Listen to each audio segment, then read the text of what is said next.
Prime অসমৰ সমূহ দৰ্শকলৈ স্বাগতম জনাই আজিৰ অনুষ্ঠান প্ৰাসংগিক আমি আৰম্ভ কৰিব ওলাইছোঁ। এই প্ৰাসংগিকৰ আজি বিষয়বস্তু হৈছে UCC uniform civil code versus Muslim personal law' board, অৰ্থাৎ উমৈহতীয়া দেৱানী বিধি বনাম মুছলিম চৰিয়া ইছলামিক আইন। এই বিষয়টি যিহেতু প্ৰাসংগিক, এই আলোচনাত আমি কোনো ধৰ্মৰ সপক্ষে বা বিপক্ষে কৰাৰ আমাৰ চিন্তা নাই। এখন সুস্থ সবল সমাজ গঢ়াই আমাৰ মূল উদ্দেশ্য। আৰু আমি আমন্ত্ৰণ কৰিছোঁ দুগৰাকী বিশিষ্ট ব্যক্তি, অসম ৰাজ্যিক জমিয়তৰ সাধাৰণ সম্পাদক মৌলানা ফজলুল কৰিম, তেখেতক আমি স্বাগতম জনাইছোঁ।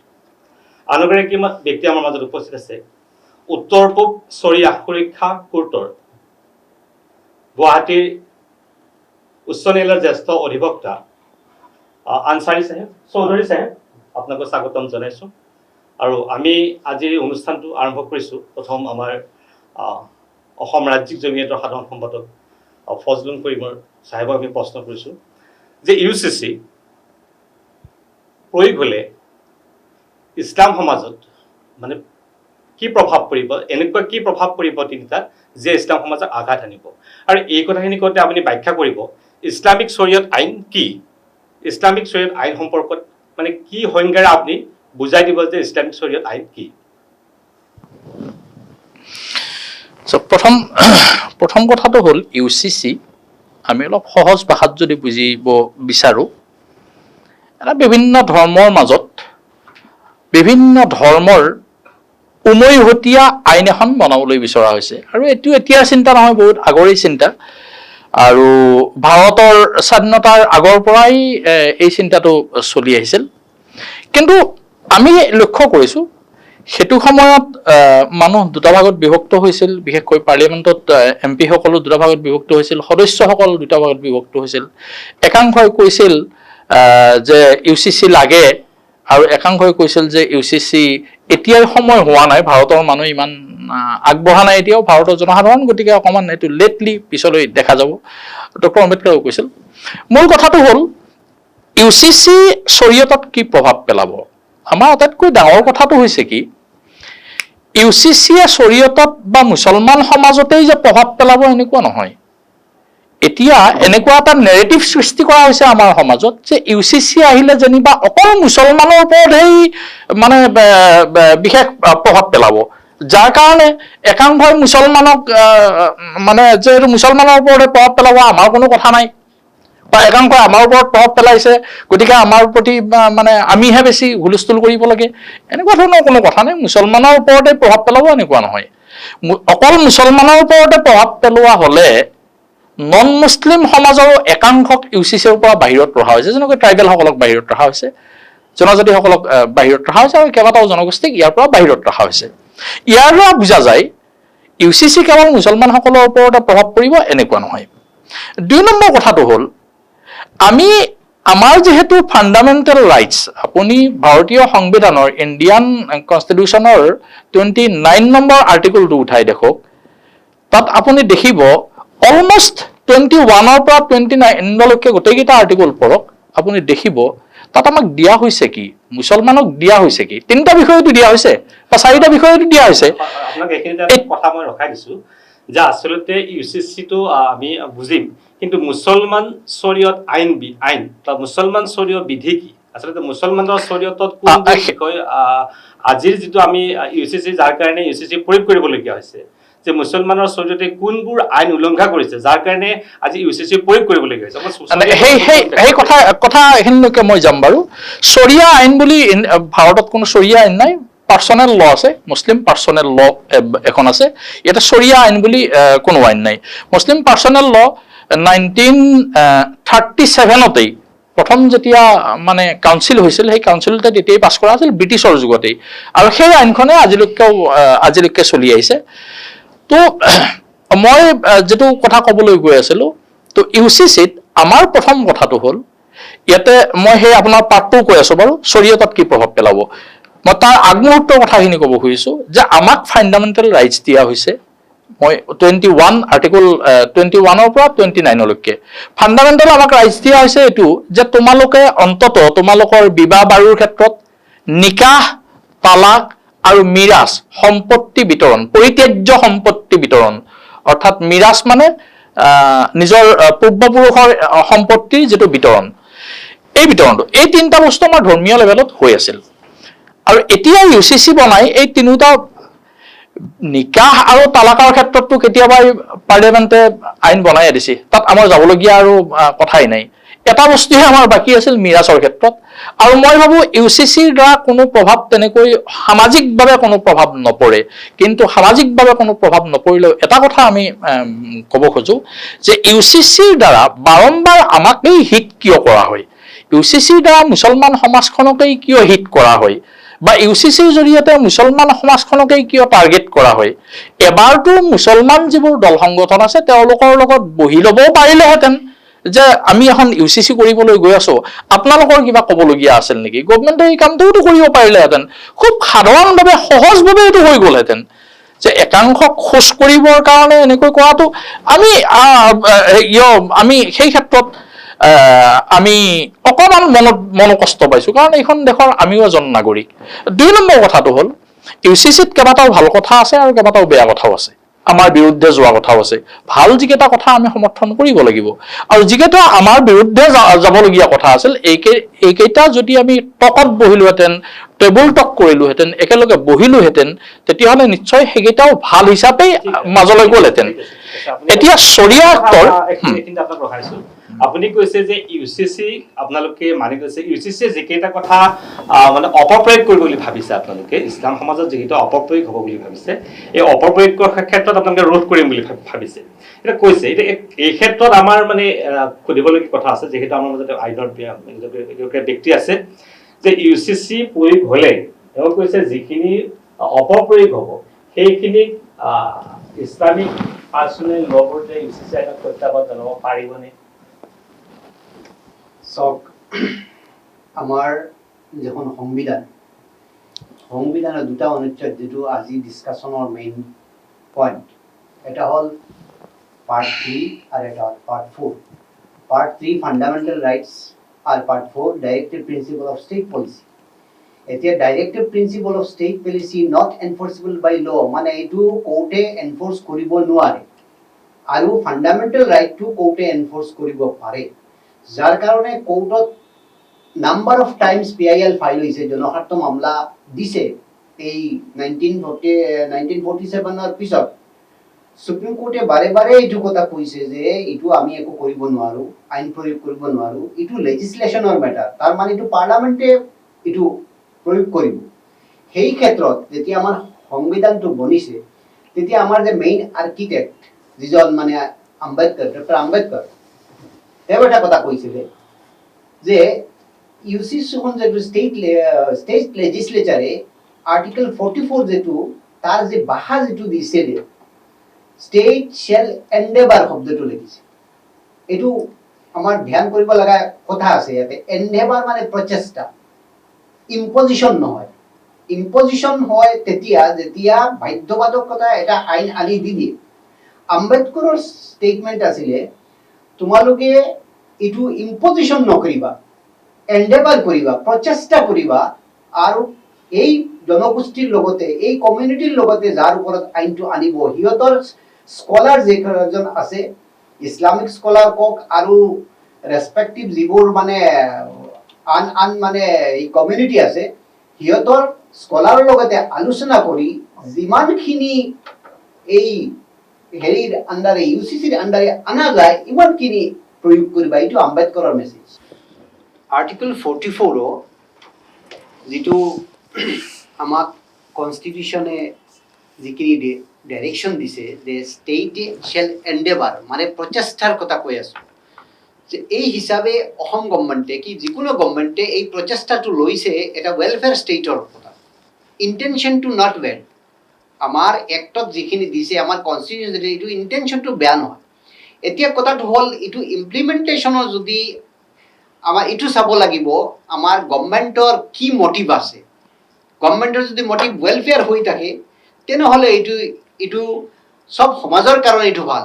আৰু যদি এইটো চিলেক্টিভ কোনোবা কাকো যদি সম্বোধন কৰি এটা এক্সক্লুশ্যন দি দিয়ে বেলেগক, তেনেহ'লে মোৰ মতে যিটো আমাৰ ডেফিনিশ্যন আছে ইউচিচি ইউনিফৰ্ম চিভিল কোড এই ডেফিনিশ্যনৰ বস্তুটো নাথাকে ইণ্ডিয়াত টোটেল 750ৰ অধিক মানে ট্ৰাইবছ আছে এই 750 ট্ৰাইবছ যদি আমি ইউচিচিৰ পৰা এক্সক্লুড কৰি দিওঁ তেনেহ'লে আমাৰ এইটো এটা হেৰি লাগে ভয় লাগে যিটো মানে মুছলিম সমাজৰ কথা কৈছোঁ যিবোৰ ইণ্টেলেকচুৱেলি যিটো ভাবি আছে আল্টিমেটলি ইউচিচিৰ যিটো ডেফিনিশ্যন যে গভৰ্ণমেণ্টে যিটো কনষ্টিটিউশ্যন আম্বেদকাৰৰ কনষ্টিটিউশ্যন যিটো ডেফিনিশ্যন সেই ইউচিচিৰ ডেফিনিশ্যনৰ পৰা এতিয়া আঁতৰি যায় তো এইটো এতিয়া চাব লগা বিষয় যে এতিয়াও আমি ফাইনেল ক'ব নোৱাৰোঁ 26 তাৰিখ এইটো আমাৰ বিলটো আহিব তেতিয়া আমি চাম ইয়াতে কিমান পাৰ্চনেল ল এফেক্ট কৰিছে আৰু কিমান এইটো এক্সক্লুশ্যন হৈছে তাৰ ওপৰত ভিত্তি কৰি এইটো আমাৰ কনষ্টিটিউশ্যন তাৰ প্ৰভিশ্যনো আছে যদি এইটো বেছি এফেক্ট হয় তেনেহ'লে এইটো আমি চেলেঞ্জ কৰিব পাৰোঁ আমি তেখেতে এটা কথা ক'লে মৌলানা চাহাব যে তেখেতে কৈছে চৰকাৰৰ এটা ভাল এটা ইণ্টেনশ্যন আছে নিশ্চিতভাৱে আমি আছে বুলিয়ে ধৰি লৈছোঁ আপোনাক আমি এই কথাটো সুধিব বিচাৰিছোঁ যে ইউচিচি আনিবলগীয়া হ'ল কিয় পৰিৱেশ কোনে সৃষ্টি কৰিছে পৰিৱেশটোতো ইছলাম সমাজৰ বহুসংখ্যক মানুহৰ মাজত আমি দেখিবলৈ পাইছোঁ বিশেষকৈ চহৰ অঞ্চলত যে এগৰাকী পুৰুষৰ 4গৰাকী মহিলা আছে প্ৰায় 100জন পুৰুষৰ ভিতৰত আজিৰ তাৰিখত 30 জনৰে 4গৰাকী আছে আৰু লাহে লাহে কমিছে কিন্তু 4গৰাকী মহিলা ইয়াৰ উপৰি বাল্য বিবাহ এই ধৰণৰ কথাবিলাক জানো সামাজিক ব্যাধি নহয় এইবিলাক যদি সামাজিক ব্যাধি বুলি ধৰা যায় তেনেহ'লে ইউচিচিৰ প্ৰয়োগটো নিশ্চিতভাৱে অসমত হ'ব লাগে এই ক্ষেত্ৰত আপোনালোকে বিৰোধ কৰাৰ কোনো কাৰণ থাকিব নোৱাৰে এই ক্ষেত্ৰত মই একমত নহয় আপুনি কোৱাৰ ক্ষেত্ৰতো এইটো গুগলত মই দেখুৱাইছোঁ আপোনালোকে ভিউ কৰি মানে জুম কৰি এইটো দেখুৱাব পাৰে গুগলত দিয়া তথ্য আছে আপোনালোকে তথ্য পঢ়ি যাওক আপুনি যিটো কথা কৈছে মুছলমানৰ ওপৰতে চাপৰিৰ ওপৰতে আপুনি যিটো হেৰি আনিছে অভিযোগ আনিছে এইটো একদম ভুৱা তথ্য ই একদম ভুল নেৰেটিভ ইয়াতে কি লিখা হৈছে ইয়াতে আপুনি ক্ৰম চাওক আদাৰ্ছ এণ্ড ট্ৰাইবেলছ অৰ্থাৎ পলিগামীৰ ক্ষেত্ৰত আপুনি যিটো কথা কৈছে পলিগামীৰ ক্ষেত্ৰত আদাৰ্ছ এণ্ড ট্ৰাইবেলছৰ 2.5% আপুনি চাব 1 নম্বৰত আছে 2.5% অৰ্থাৎ এই সাধাৰণ মানে general caste Hindus general caste মানুহ লগতে ট্ৰাইবেল সববিলাকৰ মিলাই 2.5% তেওঁলোকৰ পলিগামী অৰ্থাৎ একাধিক বিবাহ তেওঁলোকে কৰে 2 নম্বৰত আছে খ্ৰীষ্টিয়ানসকলে 2.1% তেওঁলোকে পলিগামী বহু বিবাহ কৰে এইটো সেন্সাছ ৰিপৰ্ট গুগলত আপুনি এতিয়াও মাৰি চাব পাৰে আৰু মুছলমানসকল আছে 3 নম্বৰত 1.9% তেওঁলোকে কৰে গতিকে আমি এইটো কথা এটা একদম ভুল নেৰেটিভ আৰু সেই নেৰেটিভটো দি আমি এনেকুৱা নহ'ব মূল কথাটো হ'ল তাৰ পিছতো আমি কম 1.9%ই মুছলমানৰ ভিতৰত কিয় হ'ব নালাগে সেইটো ডেফিনেটলি হ'ব নালাগে এইখিনি আৰু কথা সুধো যে আপোনালোকে বহু বিবাহ কৰে ঠিক আছে বহু বিবাহ কৰে আপোনালোকে শৰীয়ত মতে পায় কিন্তু বহু বিবাহ কৰাৰ পিছত 4গৰাকী মহিলা এগৰাকী পুৰুষে ৰখাৰ পিছত 2গৰাকীক আকৌ তালাকো দিয়ে এই 2গৰাকীয়ে কি কৰে বাটে বাটে ঘূৰি ফুৰে বা তেওঁলোকৰ মানে আৰ্থিক অৱস্থা দুৰ্বল হয় তেওঁলোকে খুজি মাগি খাবলগীয়া হয় বা অন্য কিবা বিভিন্ন ধৰণৰ তেওঁলোকৰ অসুবিধা হয় এই অসুবিধাবিলাক হোৱাৰ ক্ষেত্ৰত ইছলামে যিটো বহিবাহ বৈধ কৰিছে এতিয়া এই ক্ষেত্ৰত আপোনালোকে মৌলানাসকলে ক'ব লাগিব যে বহিবাহ ইছলামৰ ক্ষেত্ৰত কি ক্ষেত্ৰত প্ৰযোজ্য হয় কি ক্ষেত্ৰত কিয় বহিবাহ প্ৰযোজ্য হয় গতিকে আজিৰ তাৰিখত এনেধৰণৰ কিছুমান বিষয় যে তালাক দিয়াৰ পিছত 4গৰাকী মহিলা লোৱাৰ পিছত 2গৰাকীক এৰি দিলে তাৰপিছত সেই 2গৰাকীয়ে ৰাস্তাই ৰাস্তাই ঘূৰি ফুৰিব তেওঁলোকে কেছ কৰিব এই ধৰণৰ বিষয়ক লৈ পেলাই এই ইউচিচি আনিবলগীয়া হৈছে নিশ্চিতভাৱে সেইটোৰ কাৰণে ইউচিচিৰ কিয় প্ৰয়োজন সেইটোতো এনেই ভুল সেইটোতো এনেইতো জলত যাব এনেইতো আইন আছে এনেইতো তেওঁলোকৰ কাৰণে আইন আছে যে এগৰাকী পুৰুষে এইটোতো তেতিয়াহ'লে ট্ৰিপল তালাকৰ বিল কিয় আনিব লগা হ'ল ট্ৰিপল তালাকৰ বিল আনি আৰু এই তালাকৰ যিটো পাৰ্লিয়ামেণ্টত কৰা হ'ল সেইবোৰ কিয় কৰা হ'ল সেইবোৰতো এনেও আইন আছে আজি 1 নম্বৰ কথা 2 নম্বৰ কথা যিটো কথা কোৱা হৈছে যে তালাক দি 4গৰাকী বিয়া কৰে তালাক দি আপুনি আকৌ গুগললৈ যাওক গুগলত আপুনি মাৰি চাব যে অসম মানে ভাৰতত মুছলমান আৰু আদাৰ কাষ্টক যদি আমি চাওঁ আমাৰ যদি 20% বা 16% হাৰ্ডলি 16% 70% মুছলমান হ'ব গোটেই ভাৰতত তো আমি পাৰ্চেণ্ট ৱাইজ যদি আমি চাবলৈ যাওঁ তেতিয়াহ'লে যিমান লাখ নন মুছলিম মহিলাক ডিভোৰ্চ দি বা ডিভোৰ্চ নিদিয়াকৈ কোনো লালন পালন নকৰাকৈ এৰি থৈ দিয়া হৈছে মুছলমানৰ সিমানখিনি নাই বহুত কম তাতকৈ এতিয়া সেইবোৰ বিষয়ত গ'লে এটা বেলেগ বিতৰ্ক আহিব মই তালৈ যাব খোজা নাই। মূল কথাটো হ'ল ইউচিচিৰ আমাৰ উকিল চাহাবে কোৱাৰ নিচিনাকৈ ইউচিচিৰ আমি এই কাৰণেই বিৰোধিতা কৰিম যে ইউচিচি আনিবলগীয়া হ'ল কিয় আৰু ইউচিচি কিয় আনিছে। ইয়াত বাৰ বাৰ দোহাই দিয়া হয়, সংবিধানত আমাৰ এডভোকেট চাহাবেও কৈছে, সংবিধানত বি.আৰ. আম্বেদকাৰেও এই কথাটো কৈছিল, প্ৰয়োজন আৰু আমি প্ৰচেষ্টা গ্ৰেজুৱেলি আমি গৈ গৈ ইউচিচি আনিবলৈ সকলোৱে প্ৰচেষ্টা চলাব লাগিব। ইয়াৰ দ্বাৰা বুজা গ'ল যেতিয়া আমাৰ ভাৰতবৰ্ষ কমপ্লিটলি এডুকেটেড হ'ব, স্বাক্ষৰ হ'ব, ভাৰতৰ মানুহে এই বিষয়ত সচেতন হ'ব, তেতিয়া ইউচিচি আৰামছে অনা যাব, তাত আমাৰো হ'বলগীয়া নাই।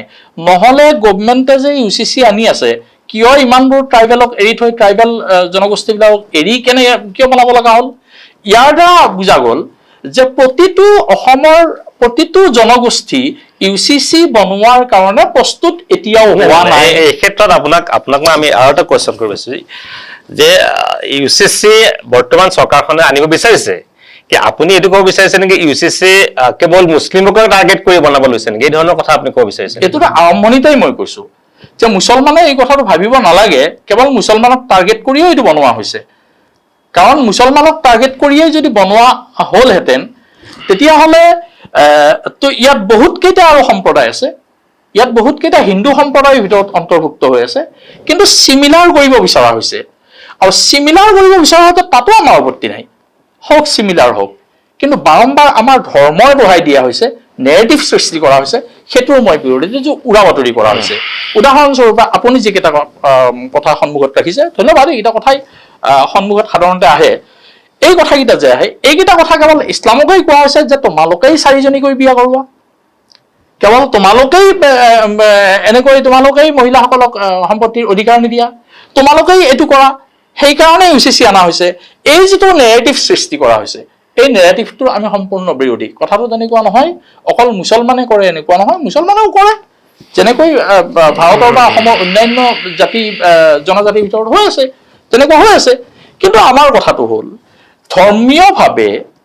ধৰ্মীয়ভাৱে আমাক আমাৰ কনষ্টিটিউশ্যনে, আমাক সংবিধানে আৰ্টিকল 21ৰ পৰা 29 গোটেইকেইটা আৰ্টিকল পঢ়িলে চাব, আৰু বিশেষভাৱে 29 আৰ্টিকলত আমাক ডাইৰেক্ট ফাণ্ডামেণ্টেল ৰাইটছ দিয়া হৈছে যে আমাৰ ধৰ্মৰ যিবোৰ নিয়ম কানুন আছে, বিশেষকৈ এই তিনিটা বিষয়ত আমাৰ ধৰ্মৰ নিয়ম কানুন আমি এক্সাৰচাইজ কৰিম।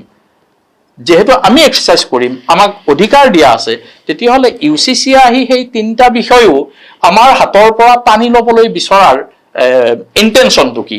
কিয় কৰা হৈছে এইটো?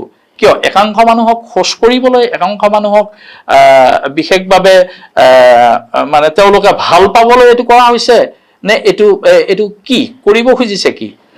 আৰু 2 নম্বৰ কথা মই মাজতে কৈ থৈছো, আমাৰ সন্মুখত এতিয়া আমাৰ সমাজত এখন নতুনকৈ সমাজ ওলাইছে, নতুনকৈ নহয় আগৰ পৰাই আছে, যে এখন যিটো সেকুলাৰ, নিজকে সেকুলাৰ বুলি ঘোষণা কৰা স্বয়ম্ভু সেকুলাৰ এটা ফ'ৰ্চ ওলাইছে, যিটো ফ'ৰ্চে সদায় আমাক ঠেলি দিয়ে আমাৰ বিপৰীত পক্ষ। আমাৰ সমাজ বুলি কওঁতে আপুনি এই বিষয়টোত মানে ইছলাম সমাজৰ কথা ক'লে? হা, একজেক্টলি ইছলাম বা মুছলমানসকলক সেকুলাৰ ফ'ৰ্চটোৱে আমাক বাৰম্বাৰ সন্মুখত ৰাখি, ঢাল হিচাপে ৰাখি তেওঁলোকে নিজে ৰাজপাত খাব বিচাৰে। এই কথাটো কিন্তু আমাৰ কাৰণে অত্যন্ত ক্ষেত্ৰত আপোনাৰ ওচৰলৈ আহিছো এটা কথাত, যে ইউচিচি প্ৰয়োগ কৰিবলগীয়া হ'ল যে কেইটামান কথা যদিও ইছলামে এলাও কৰিছে, বহুবিবাহ এলাও কৰিছে বা তালাক এলাও কৰিছে, বাল্য বিবাহ হয়তো ইছলামত এলাও আছে। এতিয়া কথাটো হৈছে কি, এইকেইটা কৰিবলৈ যাওঁতে কিছু ক্ষেত্ৰত এটা সামাজিক ব্যাধিৰ দৰে হৈ পৰিছে বুলি পেলাই ইউচিচিটো অসম চৰকাৰে আনিব বিচাৰিছে, বা দেশৰ ৰাজনীতিত আজি ইউচিচিৰ কথা আহি পৰিছে। এতিয়া আপুনি এটা কথা কওক, আইনেৰে ইউচিচিক মুছলিম পাৰ্চনেল ল বোৰ্ডে কি ধৰণে আপোনালোকে প্ৰত্যাহ্বান জনাব, এই কথাটো বাৰু আমি আলোচনা কৰিম। কিন্তু কথাটো হ'ল যে ইছলামৰ এই 3টা বিষয়ত ৰাইজক খুব সূক্ষ্মভাৱে, শীতলভাৱে বুজাই দিয়াৰ ক্ষেত্ৰত যিসকল ইছলামৰ পণ্ডিত আছে বা মৌলানা আছে, তেওঁলোক কৰবাত না কৰবাত ব্যৰ্থ হৈছে নেকি? কাৰণ বহিবিবাহটো সকলোৱে কৰা নাই বাৰু, যদিও এলাও আছে কৰা নাই, কোনোবাহে কৰিছে। গতিকে কি পৰ্যায়লৈ গ'লেহে বহিবিবাহ কৰিব পাৰি? গতিকে আপোনাৰ দৃষ্টিত এই ধৰণৰ সামাজিক ব্যাধি বুলি পেলাই তেখেতে এটা কথা কৈছে যে সামাজিক যদিও ইছলামে কৰিছে, এলাওটো আছিলে, কিন্তু এতিয়া মানে ইমানেই মানে পৰিসৰটো লাহে লাহে বৃদ্ধি কৰিছে যে সামাজিক ব্যাধি হিচাপে গৈছে। এই ক্ষেত্ৰত আপুনি কি ক'ব যে মৌলানাসকলে প্ৰকৃত যিখিনি সূক্ষ্ম বিশ্লেষণ সেইখিনি কৰিব পৰা নাই নেকি বাৰু? চাওক, মই এইটো ক্ষেত্ৰত এটা কথা কওঁ, মানুহৰ এডুকেশ্যন আৰু ফাইনেন্স এই দুটা বস্তুৰ এটা ডাঙৰ ৰোল আছে সমাজত। যেতিয়া সমাজত দৰিদ্ৰতা আৰু শিক্ষাৰ অভাৱ থাকে তেতিয়া মানুহে শিক্ষা ল'বলৈ টান পায়। অলপ আগতে আমাৰ ইয়াতে আপুনি ক'লে যে চোৰৰ কথা, আপুনি চাওক মুছলিম সমাজৰ শিক্ষিত যিমান ফেমিলি আছে তাৰ মাজে বহু বিবাহ কিমান আছে? অলমষ্ট 0। এইটো কিয়াৰ কাৰণে আহিলে?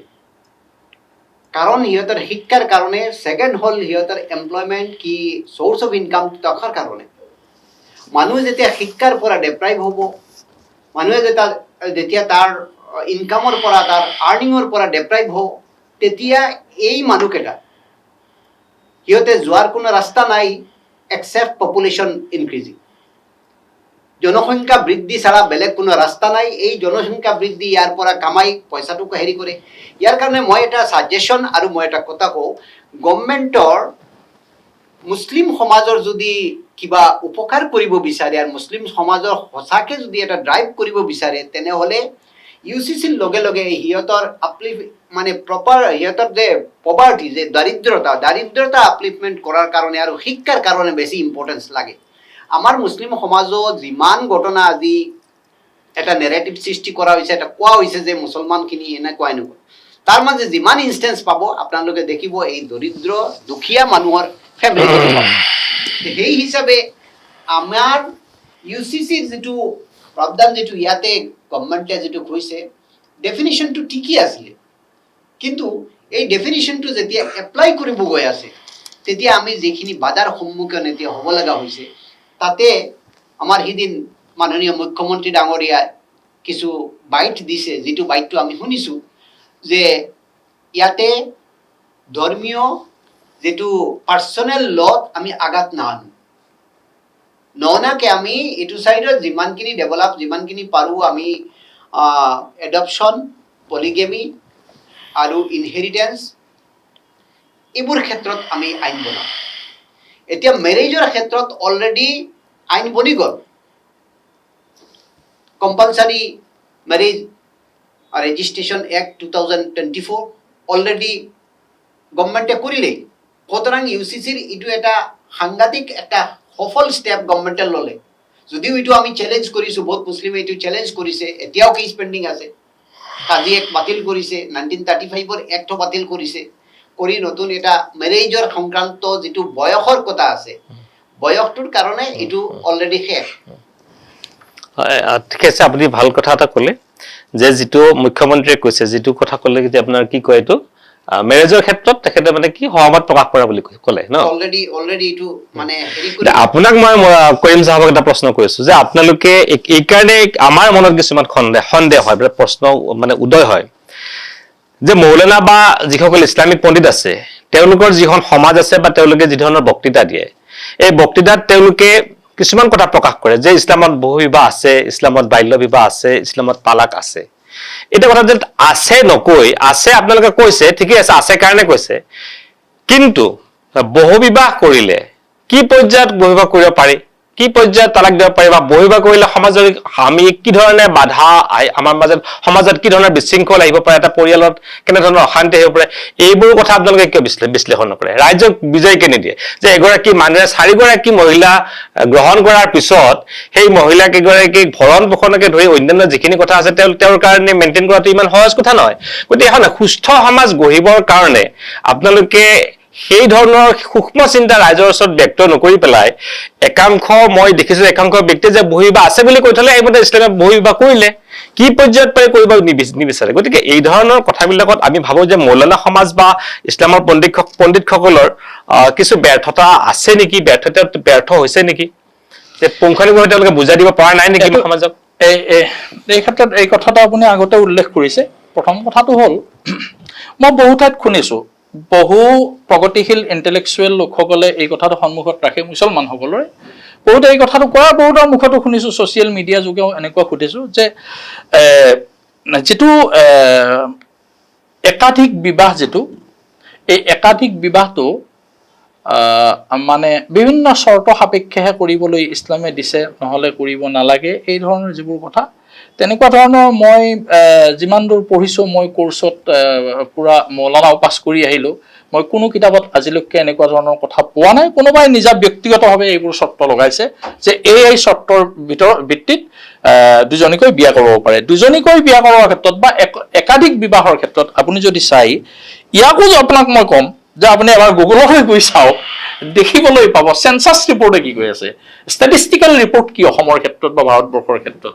আজি আপুনি জানে, আমি আগতে এটা ছাৰ্ভে চলাইছিলোঁ এই ক্ষেত্ৰত, এই বিষয়টো আগতো আহিছিল, এই যে একাধিক বিবাহৰ ক্ষেত্ৰত যি ছাৰ্ভে চলাইছিলোঁ, পাৰ্লিয়ামেণ্টত যিমান কেইজন হেৰি আছে, মানে MP আছে, এই MPৰ ভিতৰত 27জন MP সেইটো সময়ত আমাৰ ছাৰ্ভেৰ সময়ত ওলাইছিল, 27জন MP একাধিক বিবাহ কৰিছিল। তাৰ ভিতৰত 2গৰাকী আছিল মুছলিম, বাকীখিনি নন মুছলিম।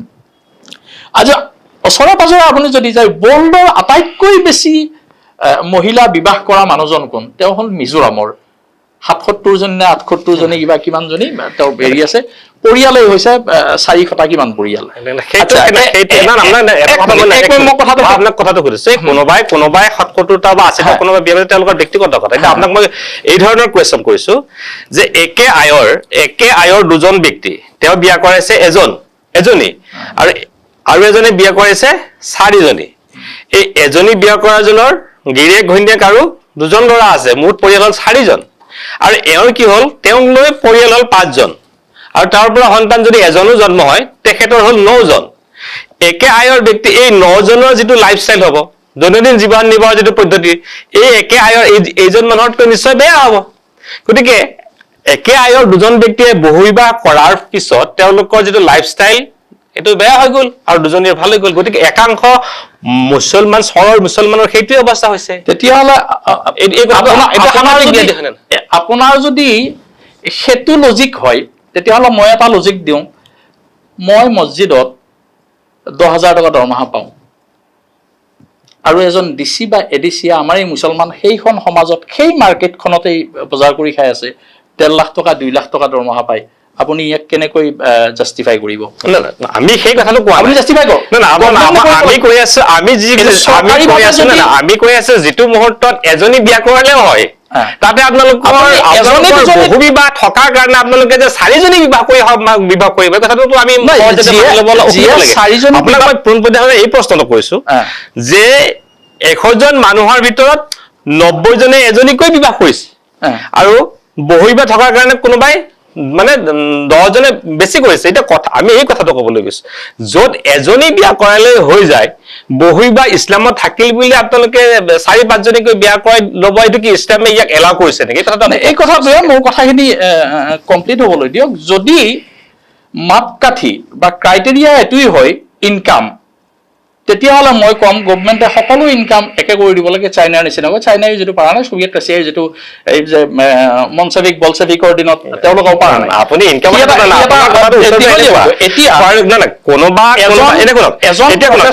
এতিয়া আপোনালোক ইছলাম ধৰ্মৰ বহুত ধৰ্মাৱলম্বী মানুহ বা বহুত ধনী মানুহ আছে, তেওঁলোকৰ কিন্তু এজনীয়ে আছে মহিলা। কিন্তু দৰিদ্ৰ সীমাৰেখাৰ তলৰ এগৰাকী মানুহ, মই এতিয়া নাম নকওঁ, চহৰ অঞ্চললৈ গৈ দেখুৱাই দিব পাৰিম যে দৰিদ্ৰ সীমাৰেখাৰ তলৰ এগৰাকী মানুহৰ 4জনী মহিলা আছে। কিন্তু আপোনালোকৰে জমিয়তৰ বহুত ধনী মানুহ আছে, তেওঁলোকৰ কিন্তু এজনী মহিলা আছে। এতিয়া এই যে 4জনী মহিলা আৰু এজনৰ তেওঁ বুজি পাইছে যে বহুবিবাহ কৰিব পাৰি, কিন্তু মই এজনী বিয়া কৰাইছো। আৰু এওঁ কি কৰিছে, তেওঁ আয় কম, ব্যয় বেছি, তেওঁ যে 4জনী বিয়া কৰাইছে, এই কথাটো কিয় হৈছে? ধৰ্মই এলাও কৰিছে, মানিছো। এই বস্তুটো নিশ্চয় শিক্ষাৰ অভাৱ হৈছে, তেওঁলোকে বস্তুটো বুজি নাপায়। আৰু সেই বুজি নোপোৱা বিষয়টো কোনে কৰিছে? ইছলামিক পণ্ডিত হ'লে তেওঁলোকক এখন ভাল সুস্থ সমাজ কৰিবলৈ আপোনালোকে বুজাই দিব পৰা নাই। আৰু সেইকাৰণে মই কৈছো যে ক'ৰবাত ইছলাম সমাজ মানে ইছলামৰ পণ্ডিতসকল ব্যৰ্থ হৈছে নেকি? এইটো কথাও হয়। আপুনি যিটো কথা কৈছে, প্ৰথম কথাটো হ'ল ইয়াৰ ক্ৰাইটেৰিয়া কিন্তু ইনকাম বা মানে হেৰি নহয়, উপাৰ্জন নহয়, 1 নম্বৰ কথা। আৰু 2 নম্বৰ কথা, আপুনি যিটো কথা কৈছে যে যিখিনি মানুহে কৰিছে এইখিনি মানুহক কি ইছলামিক পণ্ডিতসকল বা মুছলিম পণ্ডিতসকল, ধৰ্মগুৰুসকল তেওঁলোকক কনভিন্স কৰাত ব্যৰ্থ হৈছে নেকি? এইটোত ময়ো আপোনাৰ সৈতে একমত হ'ম। ক'ৰবাত হয়তো আমাৰ আত্মসমালোচনা আমি কৰিব লাগিব। আমাৰ কমিউনিটিৰ ভিতৰত আমাৰ যিসকল বিদ্বান আছে তেওঁলোকক হয়তো বুজাব পৰা নাই। আমি লক্ষ্য কৰিছোঁ চৰ চাপৰিৰ কথা বাৰম্বাৰ আপুনি যিটো ইংগিত কৰি আছে, চৰ চাপৰিৰ পৰা যিখিনি মানুহ শিক্ষিত হৈ আজিৰ দিনত গুৱাহাটীত আহি ইষ্টাব্লিছ হৈছে, বা যিখিনি মানুহ চৰচাপাৰীৰ পৰা শিক্ষিত হৈ আহি যিখিনি মানুহ বিভিন্ন ডিষ্ট্ৰিক্ট টাউনবিলাকত ইষ্টাব্লিছ হৈছে, তেওঁলোকৰ প্ৰতি যদি লক্ষ্য কৰা যায়, তেওঁলোকৰ বিবাহ তেওঁলোকে একাধিক বিবাহ কেতিয়াও নকৰে। আৰু 2 নম্বৰ কথা, বিশেষ যদি কোনো প্ৰয়োজন নহয়, ঘৈণীয়েক যদি ইন্তেকাল হৈ যায়তো, আৰু ল'ৰা ছোৱালীও তেওঁলোকৰ যথেষ্ট। মই এইখিনি আপোনাক এটা কথা সেইটো আমি আত্মসমালোচনা হয়। আপুনি এগৰাকী আইনৰ আপুনি মানে এডভকেট, আপুনি বুজি পায় UCC আপোনাক মই একো কৰিব নোৱাৰে, কাৰণ আপুনি এজনী বিয়া কৰাইছে, ময়ো এজনী বিয়া কৰাইছো, আৰু মই তালাক নিদিওঁ, আপুনিও তালাক নিদিয়ে, আমাক একো কৰিব নোৱাৰে। UCC কাক কৰিব এতিয়া?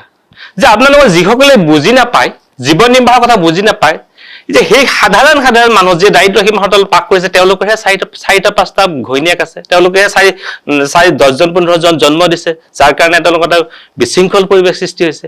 সেইসকলকহে UCC পাইছে। আল্টিমেটলি UCC প্ৰয়োগ কৰিবলগীয়া হৈছে, আপোনাৰ মোৰ কাৰণে UCC একো নকৰে। সেই যে দুখীয়া মানুহখিনি, যিখিনি মানুহে বুজি নাপায়, বহিবাহ কৰিছে, তেওঁলোকে তাৰপিছত তালাক দিছে, সেইখিনি মানুহৰ ওপৰতে UCC আল্টিমেটলি গৈ আছে। গতিকে সেইখিনি মানুহ UCCত সোমাই তেওঁলোকে আকৌ এটা কালি আইনৰ মেৰ পাকত পৰিব। গতিকে সেইখিনি মানুহক ইছলামিক পণ্ডিতসকলে, ইছলামিক প্ৰবক্তাসকলে বা ইছলামিক বৈদিক সমাজখনে সেই মানুহখিনিক কিয় বুজাই দিব পৰা নাই যে আপোনালোকে এনেকেই লিভিং কৰক, এনেকেই জীয়াই থাকক, এনেকেই কৰক? এইখিনি ইছলামৰ দায়িত্ব আৰু কৰ্তব্য বুলি আপুনি ভাবে নাভাবে? আপুনি এইটো কথাটো মই একমত যে ইহঁতক শিক্ষিত কৰিব লাগে, ইহঁতক শিক্ষাটো দিব লাগে। এই সমাজৰ মানুহ যিখিনি তলৰ সিহঁতক এইটো বুজাই দিব লাগে। মই অলপ আগতে এটা কথা ৰিটাৰেট কৰি আছো, আকৌ কৈ আছো, ইহঁতে যে এইটো শিক্ষা ল'ব। চাওক, মুছলমান হিচাপে তাৰ বেচিক যিটো কনষ্টিটিউশ্যন, তাৰ এটা হিউমেনিটি যিটো কনষ্টিটিউশ্যন তাৰ চলিব লগা হয়, তাৰ কোৰাণত যিটো নিৰ্দেশ দিছে, এই কোৰাণ এই সমাজৰ মানুহে বিলকুল বুজিবলৈ চেষ্টা কৰে। সময় নাই আহি হেৰি কৰাৰ কাৰণে, কাৰণ তাৰ পেটত তাৰ আৰ্নিং কৰিব লাগে, সি চলিব লাগে, সি এইটো বুজাৰ সময় নাই। এইটো বুজাই দিব লাগে আমাৰ সমাজৰ যিবোৰ ইছলামিক স্কলাৰ, ইহঁতে পণ্ডিত, এইবোৰে বুজাই দিব লাগে। এইটো সঁচা কথা। কিন্তু তাৰ লগতে এই যে পলিগেমিৰ যিটো আজিকালি যিটো এটা নেৰেটিভ চলি আছে পলিগেমিৰ ওপৰত, এইটো কিন্তু আচলতে আমাৰ ইয়াতে মৌলানা সাহেব আছে, এইটো অলপ মিসকনচেপশ্যন, মোৰ লাগে অলপ মিসকনচেপশ্যন হৈ আছে নেকি। কাৰণ ইছলামে কেতিয়াও বহু বিবাহৰ পক্ষত হেৰি দিয়া নাই, এইটো এক্সেপশ্যনেল চাৰ্কামষ্টেঞ্চ দিছে। এই কথাটো কমন মানুহে বুজি নাই। এই ক্ষেত্ৰত মই আপোনাৰ লগত বিৰোধ হ'ব। এই ক্ষেত্ৰত এইকাৰণেই যে ইছলামে এইটো কেতিয়াও দিয়া নাই এনেকুৱা ধৰণৰ নহয়। ইছলামে আৰু বেছিকৈ উৎসাহিত কৰিছে। উৎসাহিত এইকাৰণে কৰিছে, নহ'লে বিধৱাসকলৰ অৱস্থা কি হ'ব?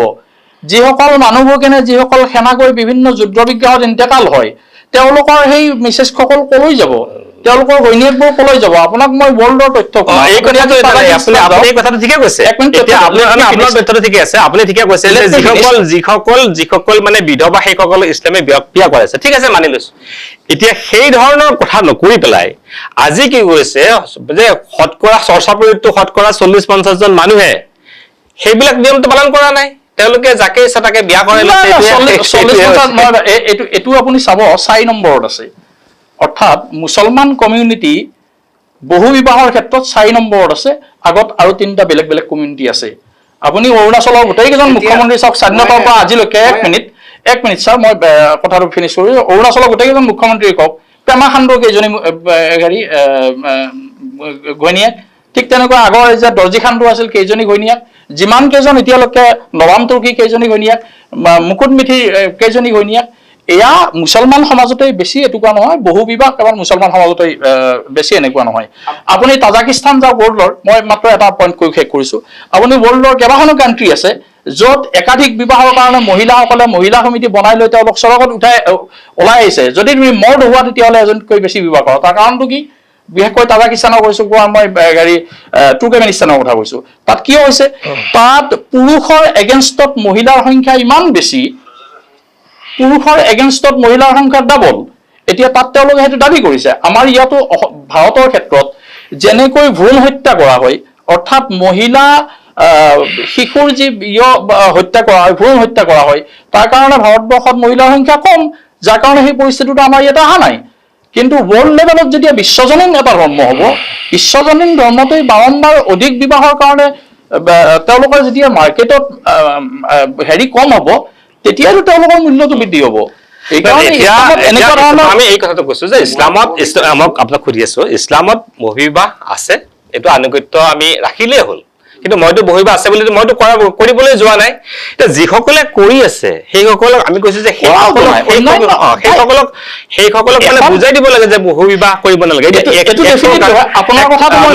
এক প্ৰকাৰ কৈছো যে UCC আহিছে বুলি এটা এতিয়া অসমৰ যিবিলাক মানে চৰ চাপৰি বা গ্ৰাম্যাঞ্চলৰ অকমান মানুহ আছে তেওঁলোকৰ মানে এটা শংকা ভয় সৃষ্টি কৰি দিয়া হৈছে UCC আহিব আচলতে UCC ভয় বা শংকা কৰিবলৈ একো নাই আপুনি কি কয় ভয় নাই কিন্তু ইয়াতে এটা কথা আছে মই অলপ মানে আপোনাৰ কথাটো অলপ মানে হেৰি আছে মোৰ এটা বেলেগ এটা ভিউ আছে আপোনালোকে উত্তৰাখণ্ডৰ UCC এপ্লিকেশনটো চাওক তাতে যিবোৰ কেছ হৈছে তাতে এক্সক্লুশন দিছে এই ST/SC উত্তৰাখণ্ড দিয়াৰ পিছত তাতে আজি আপোনালোকে গুগল কৰিলে পাব উত্তৰাখণ্ড UCCৰ মাজে হিন্দু সম্প্ৰদায়ৰ মানুহক বিয়াৰ পাৰমিশন দিছে under special circumstances অকল আৰু SC/ST তাতে মুছলমানক ৰখাইছে মই UCC এপ্লিকেশনৰ ক্ষেত্ৰত কৈ আছো কথাটো যে UCC হসাকে যদি এপ্লিকেশন কৰিব বিচাৰে তেনেহলে UCC এনেকুৱা এক্সপেৰিয়েন্স দিছে কিছু সমাজৰ মানুহে বিয়া পাতিলে এজন ওয়াইফ স্পেসিফিক্যালি মেনশন কৰি UCC বিলখন মানে উত্তৰাখণ্ডৰ বিল এইটো দিছে সেম বস্তু গোৱাত দিছে সেম বস্তু গুজৰাটত দিছে এইটো ক্ষেত্ৰত যেতিয়া আমি ইবোৰ চাই থাকে মানুহে তেতিয়া অলপ ভয় লাগে যে অকল ইন এভৰি কেছ কিয়াৰ কাৰণে এইটো মুছলমানৰ এইটো ক্ষেত্ৰত টাৰ্গেট কৰে এইটো জেনাৰেল পিপুলৰ তাতে যিটো ভয় এইটো মই কৈ আছো কাৰণ আজিকালি সব পায় মানে পৰি আছে অসম চৰকাৰে যিটো আইন আনি আছে 26 তাৰিখ সেম বস্তুটো আমাৰ ভয় আছে কমন পিপুলৰ এইটোৰ ক্ষেত্ৰত আপুনি অলপ আগতে কৈছিলে যে ভয় কিলে পায় ভয় বেলেগৰ কাৰণে নহয় ভয় ইটোৰ কাৰণে পায় কাৰণ এটা আৰু এটা কথা আছে যে ইনহেৰিটেন্সৰ কথা এইটো কথা মই ক'ব বিচাৰিছো ইনহেৰিটেন্সৰ যেটো চ্যাপ্টাৰ আমাৰ যেটো অলৰেডি কোডিফাইড ল 1937 কোডিফাইড ল হোৱাৰ পিছত ইয়াৰ ওপৰত সেকেন্ড লেজিসলেশন আইনত কৰিব নোৱাৰে এই কালারফুল লেজিসলেশন সেকেন্ড লেজিসলেশন এইটো সুপ্রিম কোর্টে চ্যালেঞ্জেবল আর এই নতুন একখনে মুসলিম মহিলার যেটো অধিকার পার্সোনাল লয় দিছে এটা ছোৱালীয়ে তাৰ ঘৰত পায় মা দেউতাৰ প্ৰপাৰ্টি পায় তাৰ পিছত তাইৰ হাজবেণ্ডৰ প্ৰপাৰ্টি পায় তাৰ পৰা এই ছোৱালী তাইৰ ল'ৰা ছোৱালী পায় তাৰ পিছত তাই গ্ৰেণ্ডমাদাৰ হলে তাৰ 4-5টা জাগাৰ পৰা এটা ছোৱালী ইনহেৰিটেন্স পাই থাকে এই ছোৱালী যেতিয়া আমি 50%ত আনি ৰেস্ট্ৰিক্ট কৰি দিম যে তুমি অনলি 50-50 পাবা তেতিয়া এই মুছলিম মহিলাৰ অধিকাৰটো আমি উপযুক্ত হেৰি কৰিব নোৱাৰো তাই আৰু অধিকাৰটো হেৰায় এই কথাটো আমি বুজি পাব লাগে যে ইনহেৰিটেন্সক কিলে আমি মুছলিম সমাজে ইনহেৰিটেন্সটো অলপ আতৰাই ৰাখিব বিচাৰিছো কাৰণ ইটোৰ ক্ষেত্ৰত যেদিন এই চ্যাপ্টাৰ 4 আমাৰ মৌলানা সাহেব আছে চ্যাপ্টাৰ 4 সুৰে নিসাৰ মাজে এইটো স্পেসিফিক্যালি দিয়া আছে যে কত কিমান অংশ পায় এটা ছোৱালী হিসাব কৰিলে লৰাতকৈ ভাইতকৈ বেছি প্ৰপাৰ্টি ইফালে পায় এই কথাটো যদি সোসাইটিয়ে বুজি পায়